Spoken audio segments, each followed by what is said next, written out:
Hello and welcome to Ahrex fly tying.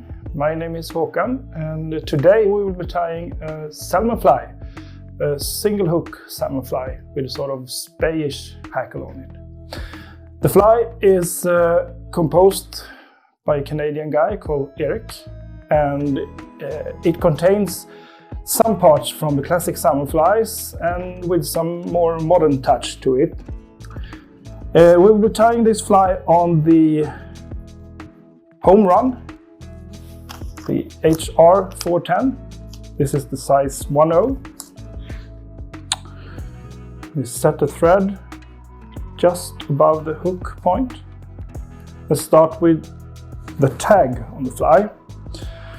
And the first part of the tag is the tip, where I use silver tinsel, oval, fine silver tinsel.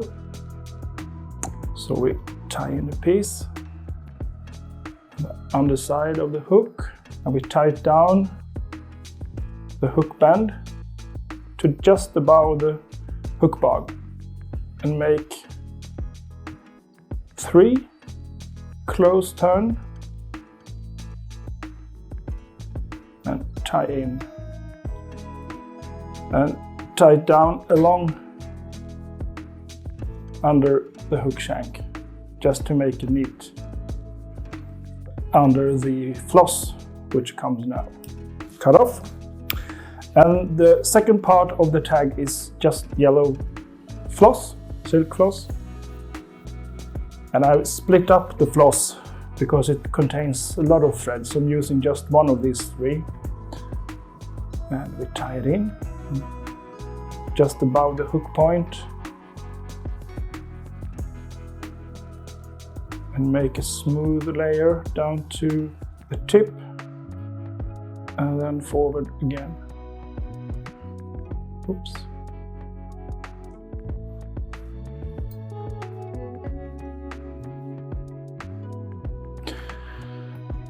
The tail is made of golden pheasant scalp feathers called topping or crest. So I've picked out a feather which has the right shape, and we tie it in just in front of the tag. Yeah, that's nice. All these materials are very classic material for salmonflies. We will also make a butt, which normally is tied of black ostrich hair, but I'm using black dubbing instead. It's more durable than ostrich. And just cover up the tie-in point. And now for the body. I will rib the body with black wire and some flat gold tinsel. So I start with the wire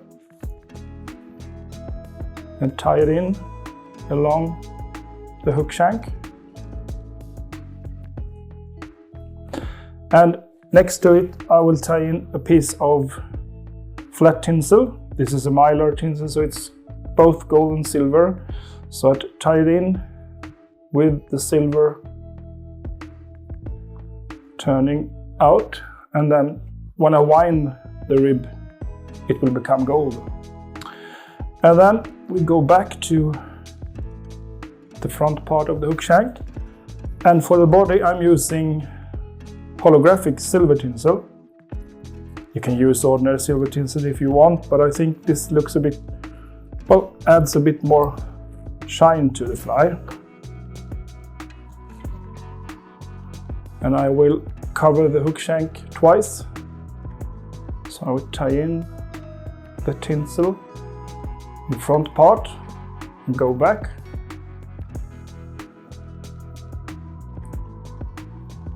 If you want a thicker, heavier body, you can use, for example, floss or tying thread under the tinsel if you want sort of a tapered body, but I think this is quite okay. And cover the shank, no gaps. and tie in.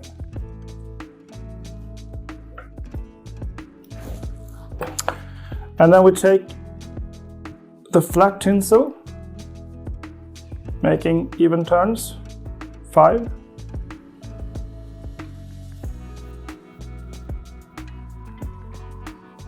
And tie in. And I would just follow the gold with the wire, giving the gold black edge.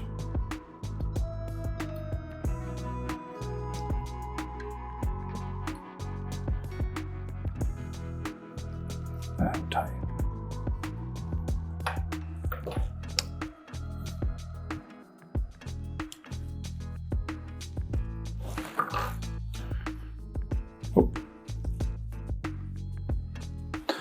The wing is made of yellow fur. This is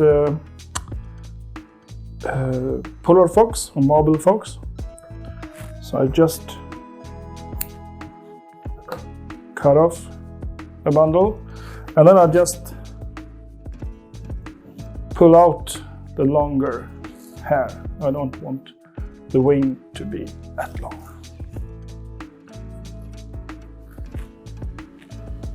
And then we just tie it in. Make sure it reaches the tail, the tip of the tail.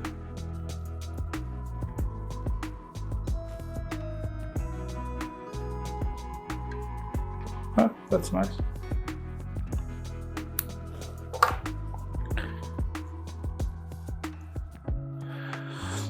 And then I will add jungle cook. That's optional. You can use these bread birds or you can use substitute. And tie them in quite long.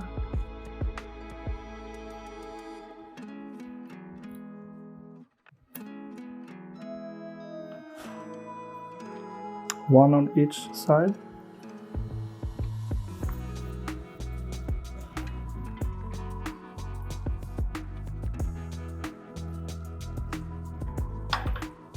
And then we just cut off the stem. And then we add another topping on top of the wing. This is the classic style when you're tying classic salmon flies with feather wings. So I try to find quite straight topping. This feather can sometimes be a bit tricky to tie in because the stem of this feather is quite hard. So I try to flatten the stem at the tie-in point using tweezer or plier. Let's see if that's long enough. It's supposed to reach the tip of the tail and just sort of frame the wing between the topping and the tail. Oh, I think that's good enough. Just cut off. And then we just have 2 different hackles for the fly. The first one is a spay hackle. This is black ringneck rump feathers, which I use for most of my spay fly. It's quite easy to get a hold of and not expensive at all, it's very cheap. So I've chosen feather with fibers that at least reach the hook bend or even further. So I just cut off the tip of the feather and tie in. And then we just make a black color on the fly. 2, 3 turns.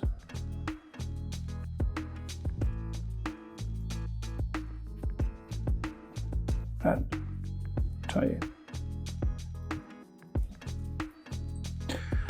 And to finish off the fly, I will be using a yellow guinea hen, guinea fowl, and I will strip one side of the feather because I don't need to double it. So as I tie in the feather at the tip end, I strip the side which goes towards the head or the fly body. And do the same, cut off the tip of the feather and tie in. Make 2 or 3 turns.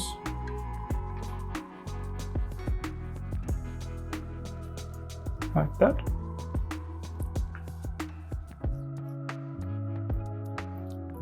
And then we just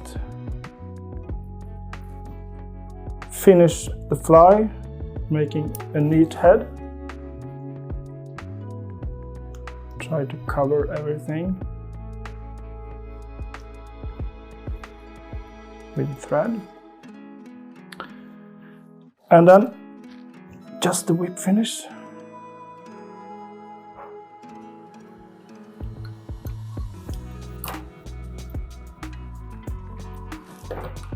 And the final step of the fly is to add a couple of layers of varnish to the head. You need to do this a couple of times because the varnish needs to get soaked in.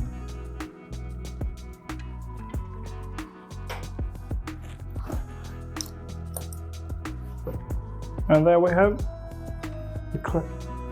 a modern fly with a classic touch.